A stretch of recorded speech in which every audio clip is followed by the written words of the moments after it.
go to the temple of Libertina and have a priest and some attendants sent to perform the rites. We can't just leave a body lying in the street until a relative or owner comes to claim it. Won't be any owner, Quaestor, the vigile said. Look at him. The crowd parted at my approach, and I saw the body. The disarrayed toga covered the head, but enough of the tunic was uncovered to reveal the purple stripe that ran from collar to hem. It was not the broad stripe of a senator, but the narrow one of an eques. It lay face down, one hand protruding from beneath the folds of cloth to display a number of weighty gold rings, glinting in the growing light of morning. In the middle of the back, a dagger pierced toga and body. A broad circle of blood surrounded the blade, marring the whiteness of the toga. You vigiles? I called to the men who stood around, their fire buckets dangling from their hands. Keep this crowd back and keep the street clear enough for people to pass. They did as I said. I squatted by the body, careful to keep my toga clear of the filthy street and especially careful not to touch the corpse. It was not that I was afraid of ghosts or curses, but if I touched it, I would be ritually unclean, and then I could not enter the temple without a lot of tedious cleansing ceremonies. The handle of the dagger was curiously carved, but in the still dim light I could tell no more about it. I promised myself a closer look later. I could tell nothing about the dead man except his rank, and I would know nothing further until the Libertinarii arrived to turn him over. I was almost disappointed that the purple stripe of the tunic was not wider. There were a few senators I would not have minded seeing in this condition.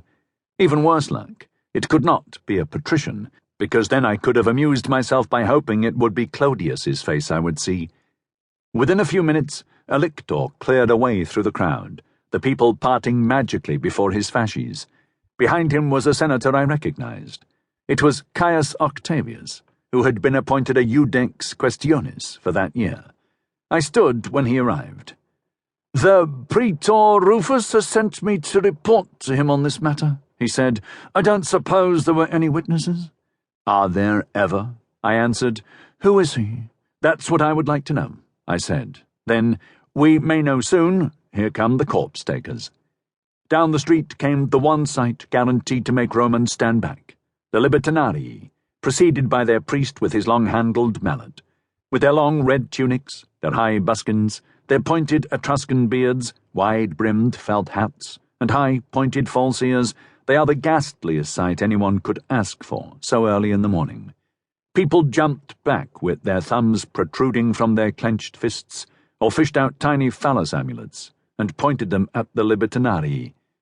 Wordlessly, the priest stepped up to the body and touched it with his mallet, claiming it for the underworld goddess. An attendant, carrying a box, opened it, and the priest began a long chant, from time to time taking liquids or powders from the box, sprinkling them on the corpse.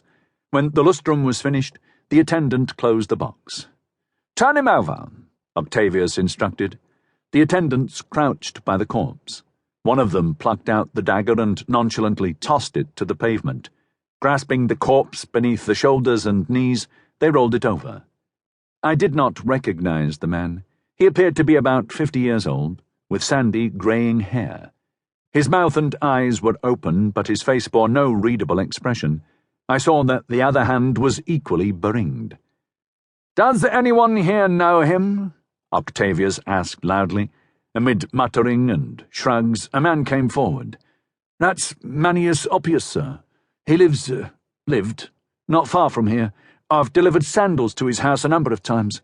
My shop's down there on the corner." "Good. You can lead these men to his house. His family will want to claim his body." He turned to me. "Oppius. Are they bankers?" "I believe so," I said. There was a commotion a little way up the street. An important man was coming, followed by a great mob of friends, clients, and retainers. "What now?" Octavius said with annoyance. Then his face registered alarm. "Oh, no! Stop him!" Then I saw who was in the lead and ran to block his way. It was Caius Julius Caesar. He smiled, puzzled when he saw me. "Good morning, Decius Caecilius. What is happening here?" "There has been a murder, Caius Julius. Somebody stabbed an eques named Oppius. There is blood." Caesar looked concerned. "Oppius? Not Caius Oppius, surely?" "A sandal maker here says his name is